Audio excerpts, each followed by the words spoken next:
Alors pour moi, une des manières d'approcher la question des rituels, c'est de regarder en détail les implications sémantiques de ce qui caractérise le rituel et en particulier donc le langage, le rôle du chant, le rôle de la danse, le rôle des gestes stéréotypés.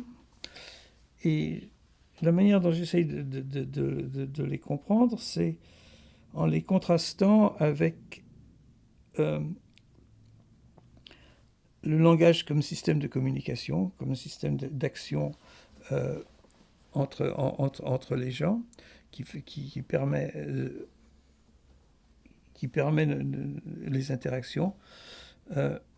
Les rituels sont pour moi des moments où on arrête cette fluidité qui caractérise les relations qu'on a avec autrui pour les fixer. Et ça les fixe, le langage rituel. Et si vous voulez, pour moi, et alors ça a beaucoup choqué beaucoup de mes collègues, un langage appauvri. Un langage où précisément on ne peut pas adapter les mots au moment. Parce qu'on répète, pour être très simple. Et donc, on dit tous les moments des rituels sont identiques.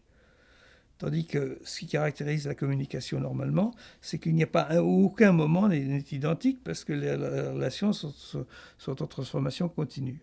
Donc on essaye de créer des communications qui sont fixes et qui établissent des moments qui organisent. C'est des systèmes d'organisation. Alors pour revenir au rituel de casser les yeux, ce qu'il y a avant, on peut dire ce qu'il y a avant le rituel est totalement différent de ce qu'il y a après le rituel, mais en fin de compte, c'est le passage de la vie qui est transformé en des moments fixes. Le mariage dans la société est exactement comme ça. Il n'y a pas un moment, on n'est pas différent après qu'un curé a dit vous êtes homme et femme, etc. Mais la ritualisation du moment où c'est dit crée des barrières qui permettent de construire des systèmes ordonnés. Donc, nous avons, si vous voulez, dans la communication, des moments où nous abandonnons la fluidité de la communication entre les personnes pour créer des moments immobiles qui organisent un système qui est hors du temps. Qui est hors du temps. Les époux peuvent se détester ou s'aimer, mais ils restent époux. Donc on crée un système qui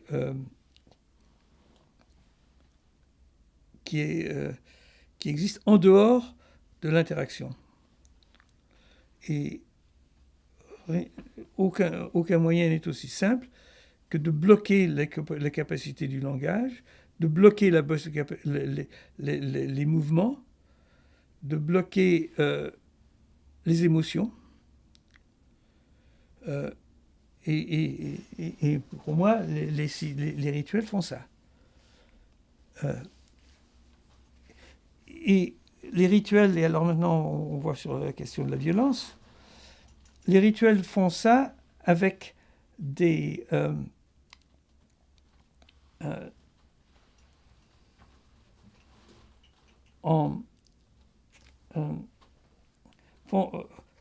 font ça contre la transformation continue du temps. Alors, on voit ça particulièrement dans la transformation de l'interpersonnel. On voit ça particulièrement dans des rituels d'initiation. On peut prendre le baptême, par exemple. Le, le, un enfant qui sort du ventre de sa mère et qui commence à pousser, à pleurer, à vomir, enfin, tout ce qu'il fait. Et c'est un processus continu. Il n'y a pas de moment. Qu'est-ce que fait prenons le baptême chrétien? Le baptême est basé sur le rituel de dire, c'est assez explicite d'ailleurs dans le rituel chrétien, plus tellement, mais dans l'origine, on noie l'enfant pour qu'il puisse renaître. Donc, on nie la transformation continue, parce qu'avant, l'idée du baptême, c'était de noyer, de mourir pour renaître comme un bon chrétien, un membre de la société, de la société des chrétiens, etc. Donc, ces rituels nécessitent la violence, nécessitent dans ce cas-là la noyade, si vous voulez, pour dire il y a un moment, mais un moment lié à toute une structure sociale complexe qui est la renaissance. On ne noie pas les bébés dans les baptêmes, mais parce qu'on les ressort. On les ressort de ça. Et donc, et alors, c'est aussi une transformation émotionnelle très importante. Parce que ça recrute des émotions. Mais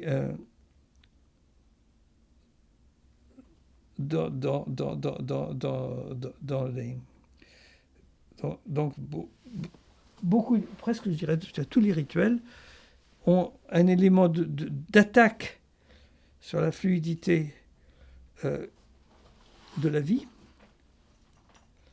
pour dire c'est pas ça la vraie vie. C'est ça que ça dit le baptême. Hein. C'est pas la vraie vie. Vous croyez ce petit phénomène là qui est en train de pleurer, et de crier, et de battre des pieds, il n'est pas vraiment en vie. Il ne sera vraiment en vie qu'après le baptême. Donc il faut d'abord le tuer comme ça pour le faire renaître. Exactement la même chose a lieu avec les morts. Donc la violence du rituel vient de ça. Mais d'une certaine manière, ce que je dis est très très proche de ce que dit Van Gennep sur les rites de passage, à part que on ne renaît pas dans le même genre dans un système qui est le même genre de système. On renaît dans ces systèmes qui existent au-delà de la transformation biologique. Et on crée des sociétés humaines comme ça. Et on le rejoue continuellement. Parce que pourquoi on est obligé on aurait pensé que l'évolution humaine, et après qu'ils ont décidé ça, on pourrait le faire une fois pour toutes. Mais non, parce que ça convainc jamais personne, en fin de compte.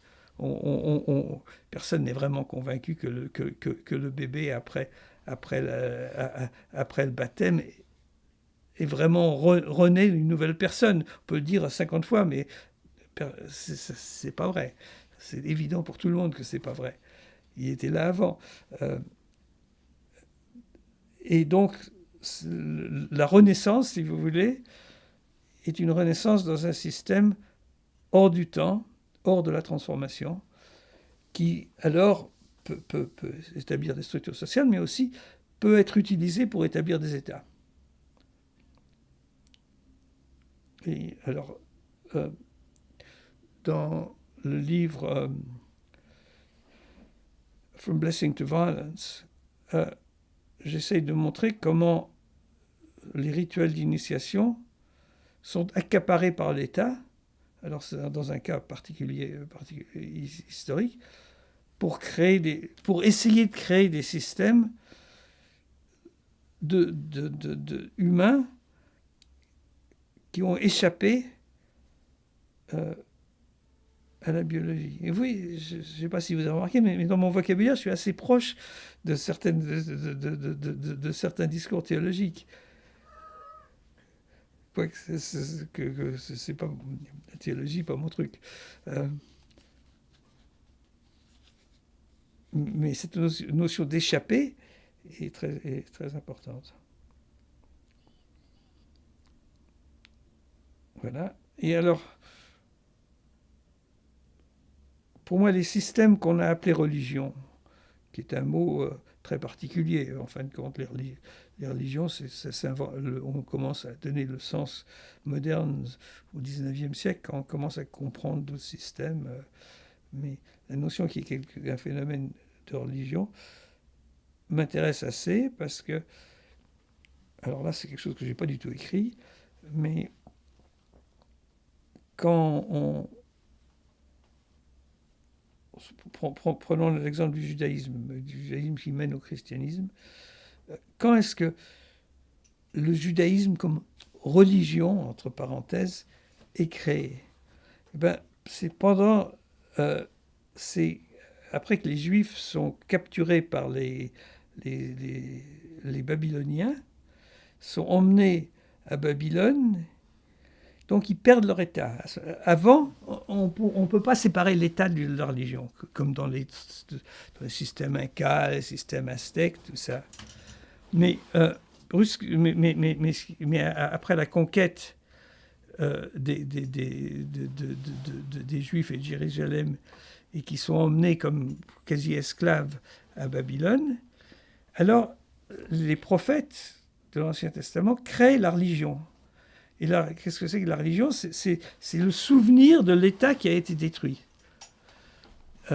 Et je dirais que les phénomènes qu'on a appelés religion sont des souvenirs parce que quand l'État se crée, il se crée quelque chose, il a accaparé les systèmes de stabilité qu'on trouve dans toutes les sociétés humaines pour créer des grands systèmes, pour essayer d'éternaliser, on peut dire, de rendre éternel, de rendre éternel la conquête par la force.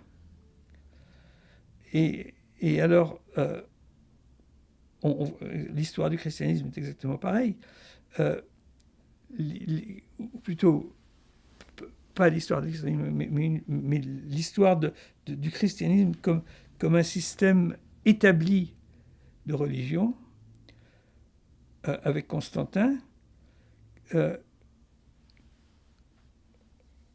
Attendez, je vais essayer de me rappeler mon histoire. Mais l'Empire romain est un royaume absolument typique où on ne peut pas séparer religion et État. C'est ce que les Juifs ont essayé de faire. C'est pour ça que ça a tellement énervé les Romains qu'ils ont décidé de... Mais pour les Romains, l'État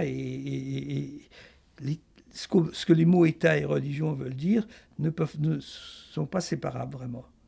C'est pour ça que faire quelque chose contre le culte les cultes de Rome, par exemple, c'est considéré pas quelque chose contre la religion, c'est ou religion ou État. C'est pareil.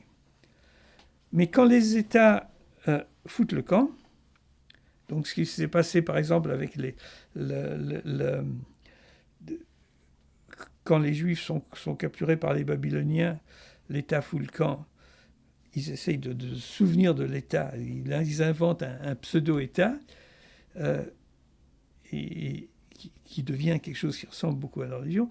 Quand l'Empire romain fout le camp complètement, parce que sous Constantin, l'Empire romain était en miettes. Il y avait 5 ou 6 empereurs de différents endroits. Personne n'obéissait à personne. Et puis brusquement, Et finalement, Constantin se retrouve à Constantinople, et l'Empire romain est à côté. Alors, il crée un espèce de secret, pas lui, mais secret après, un espèce de souvenir de l'Empire romain,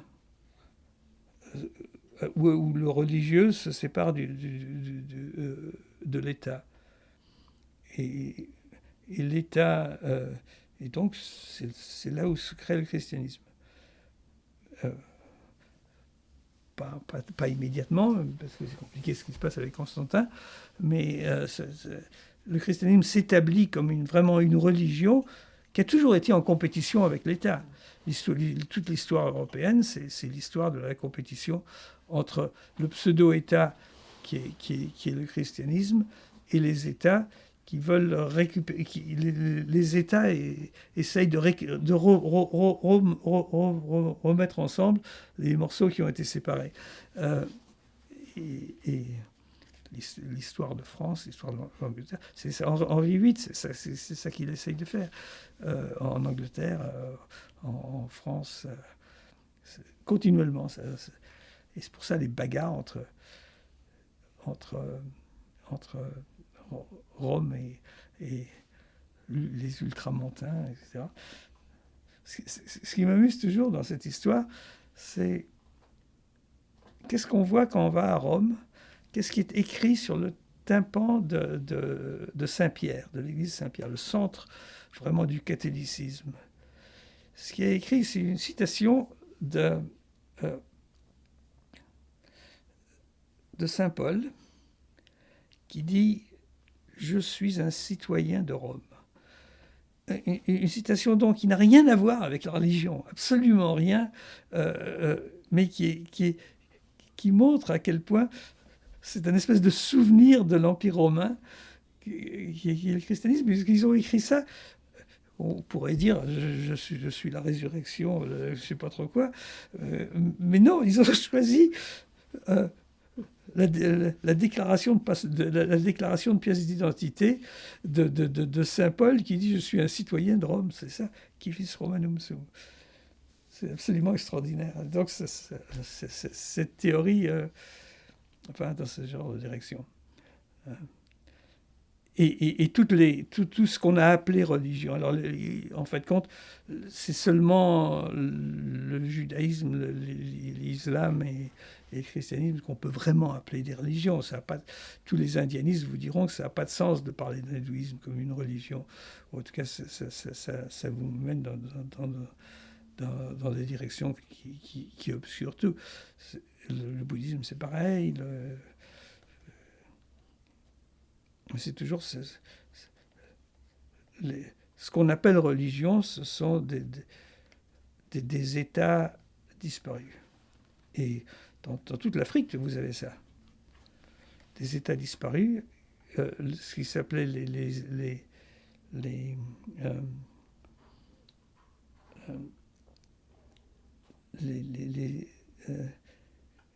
États, comment on disait ça, vous savez, les royautés sacrées, c'est des restes d'États disparus, c'est tout.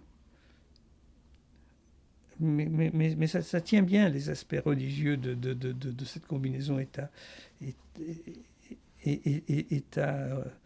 religion. Donc on a la religion pure après que l'État a disparu. Et je crois que le même genre... Ouais.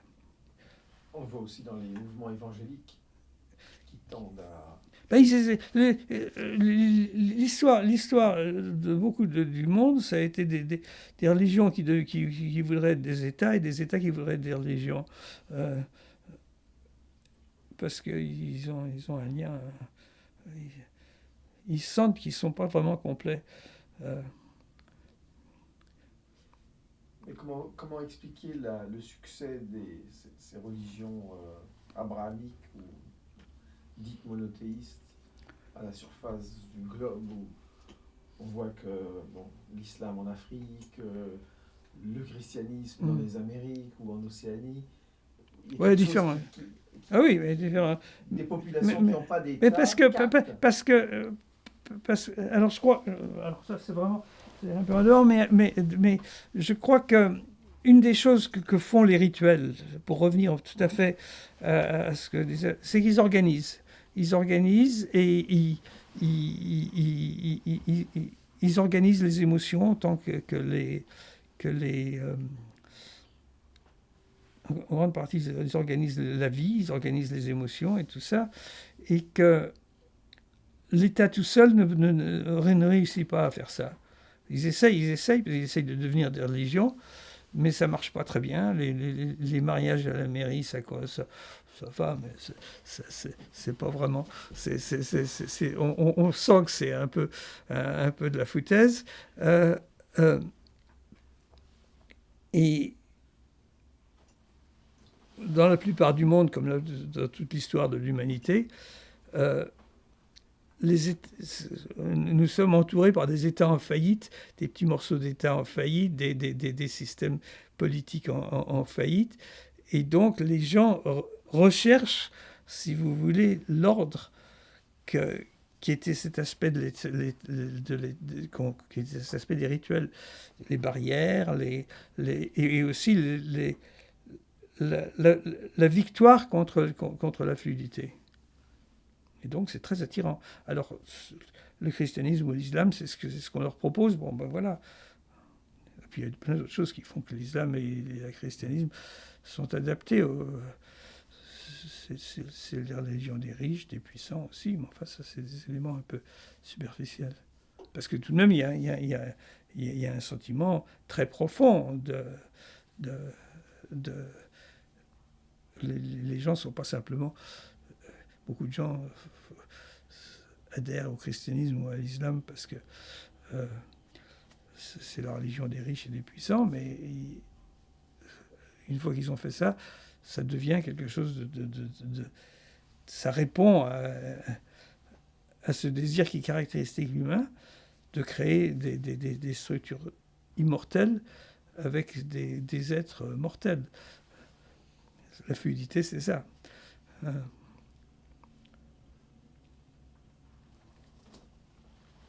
Un mot peut-être des mécanismes que vous avez identifiés de la violence rebondissante. Ben, la violence est inévitable parce que ça marche, ça demande la négation. Tous les rituels demandent la négation de la transformation.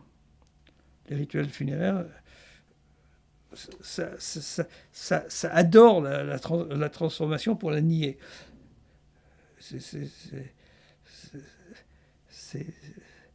Et alors tout le monde va pleurer au cimetière. On dit c'est absolument horrible parce que la grand-mère va pourrir. On dit ça de plus en plus. Et puis on dit mais non.